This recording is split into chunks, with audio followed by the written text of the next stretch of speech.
I'm now going to hand over to Phil, and he's going to talk very much about that, about how to educate your organization in these things. Blimey, thank you very much, Simon. There's nothing surer than if you do not train and equip your staff to look after your information, then they will accidentally or otherwise potentially be in a position where you're going to need the insurance from prison. So it really doesn't matter whether you're a metal basher or a world-renowned marquetry expert or a high-end robotics manufacturer or someone who manufactures dental implants. Today, we all use and depend on the free flow of digitized information. And the interface of that information with the squishy thing on the end of the mouse, that's the important bit. That, by and large, is where 95% of your problems will occur. So, if we don't want to open our Pandora's box, there's one of the Greek mythologists out there, if we don't want to open Pandora's box to everybody on Tinterweb, we need to train our people what their responsibilities are, what their duties are to the employer. Remember the employer? That's the guy that actually pays your mortgage and your food. It often seems to be forgotten by employees if they're not very careful. So the penalties for not adequately setting out and training the ground rules for that employee are significant. The ICO has already been mentioned. It's cheap as chips to register with the ICO. If you haven't already as a business and you hold information either on employees or client information, any kind of data basically, and you have not paid your pound of flesh to ICO, they will come down on you very hard if there's a data breach. And if they find out that you haven't registered and paid your money, they will come down hard on you anyway, up to £4,300.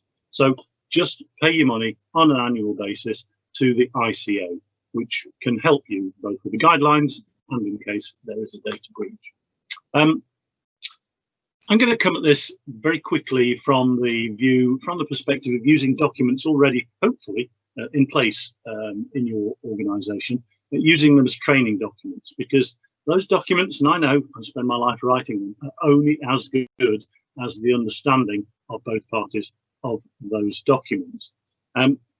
So the most obvious one for me to mention would be confidentiality clauses in a contract of employment. They're commonly inserted into any contract.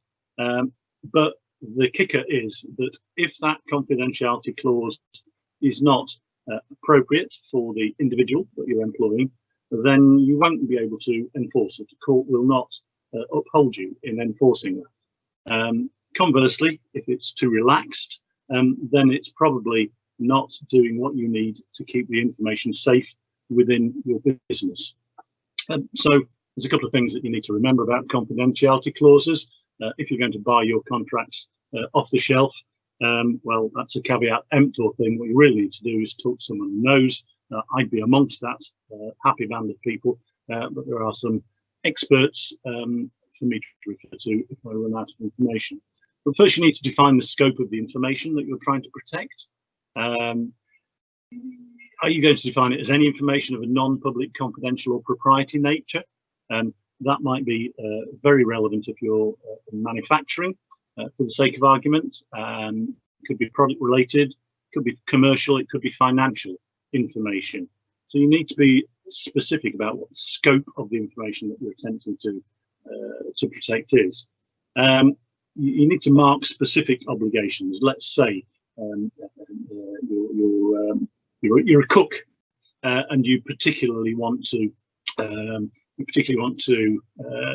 protect information relating to raw materials or the actual making of a particular product and the specifications, or product design if you're doing something a bit more high-tech than a cake.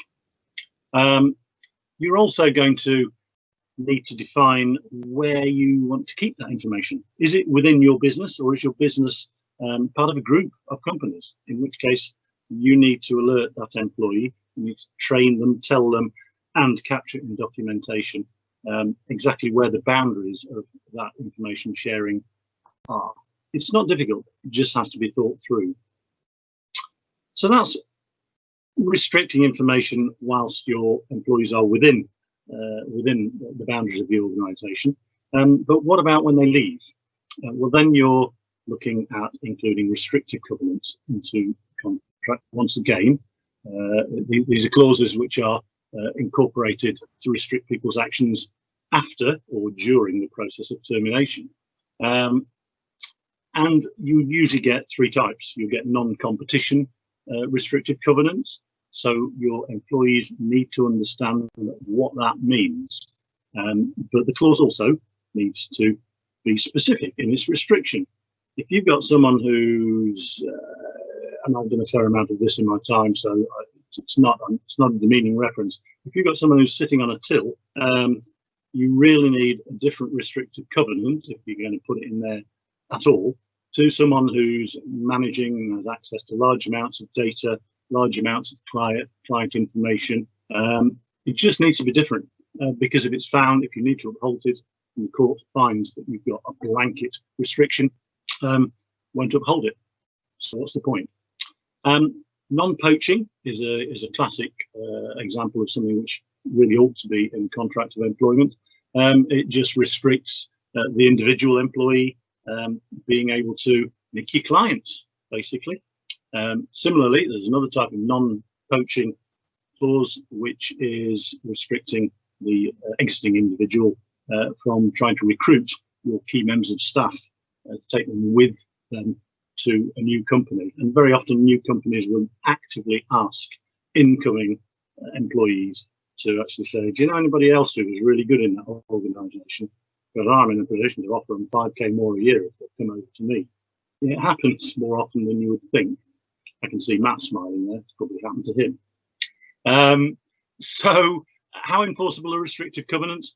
Only as enforceable as their specificity. How about that? Obviously, I've not started on the source yet.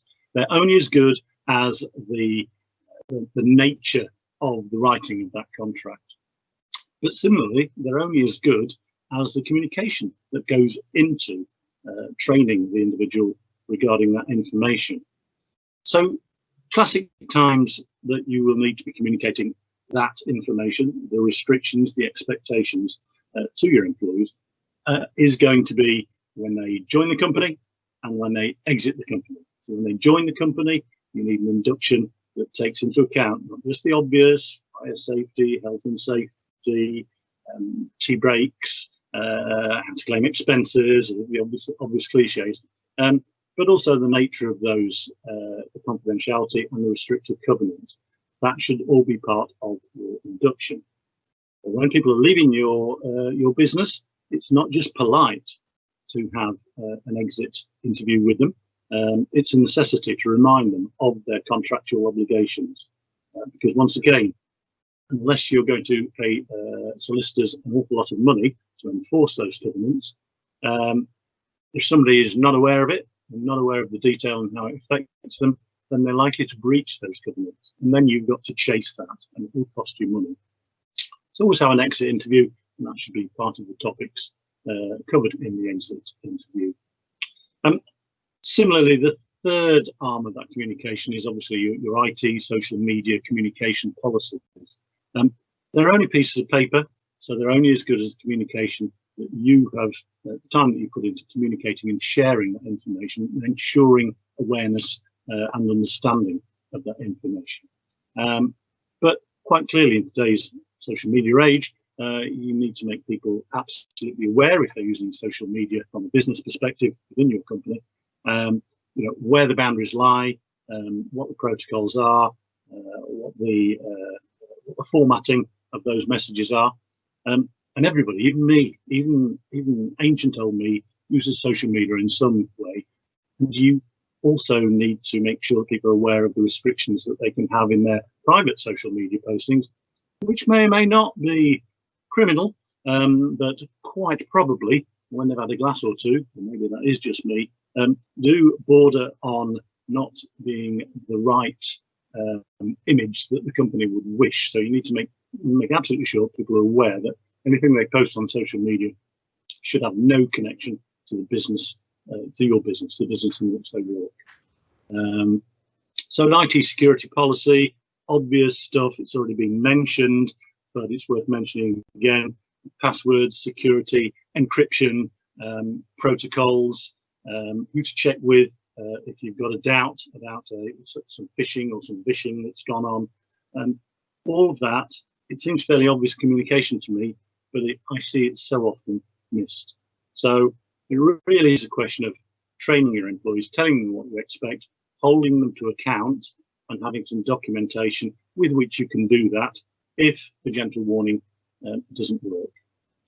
So the end game to everything I mentioned here is that you need Prism's insurances in case your best laid plans don't go to plan.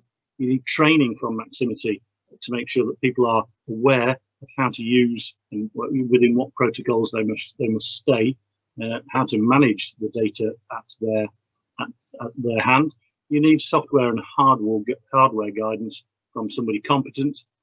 I think Paul probably falls into that category. You've just listened to him about the dangers.